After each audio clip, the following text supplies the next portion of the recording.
Sabe aquela pergunta que todo mundo se faz uma hora ou outra?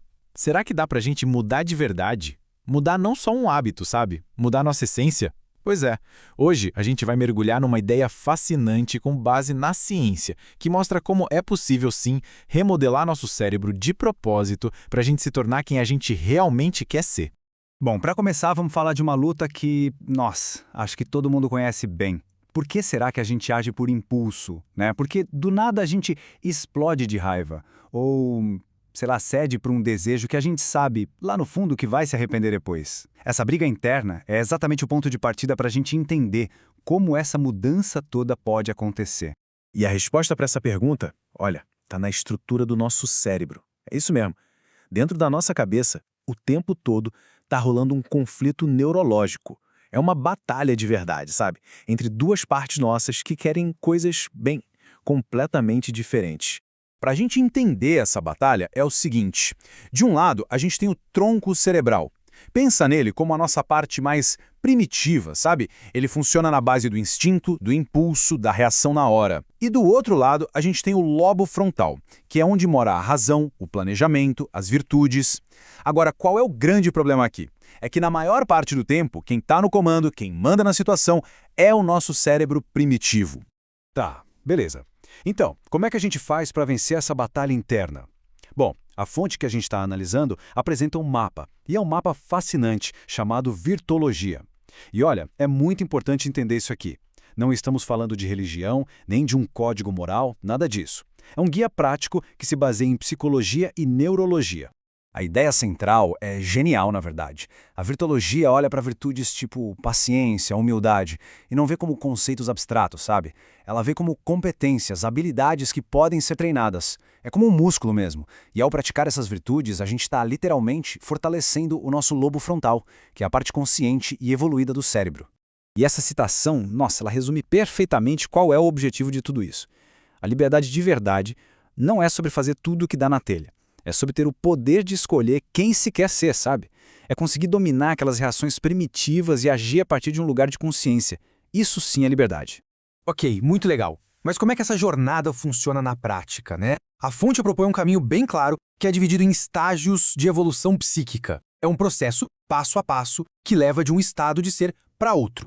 Olha, esse gráfico pode parecer um pouco complexo à primeira vista, mas ele basicamente mapeia a jornada inteira. Lá embaixo, na base, está o funcionamento mais primitivo, dominado pelos instintos. E lá no topo, o estado consciente e virtuoso.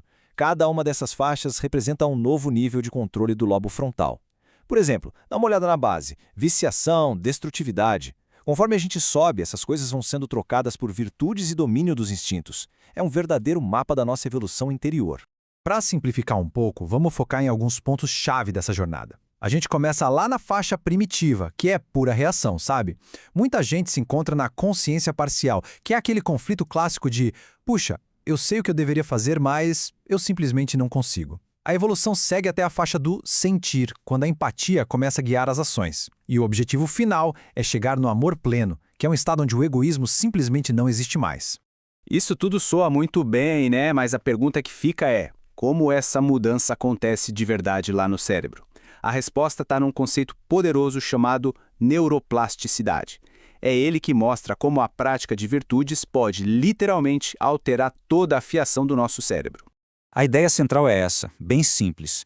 O cérebro não é uma coisa fixa, imutável. A neuroplasticidade ensina que dá para treinar o cérebro. Pensa assim: cada vez que a gente escolhe ter paciência em vez de explodir de raiva, é como se a gente estivesse fazendo uma repetição de um exercício para o nosso lobo frontal. A gente está fortalecendo ele. E o processo acontece em passos bem claros. Primeiro, com a repetição, a gente fortalece as redes de neurônios daquela virtude. E, ao mesmo tempo, isso enfraquece os caminhos antigos, aqueles padrões reativos. Com o tempo, o controle do lobo frontal vai aumentando até que o cérebro adota esse novo comportamento como o padrão. A gente está literalmente construindo um novo eu no nível dos neurônios.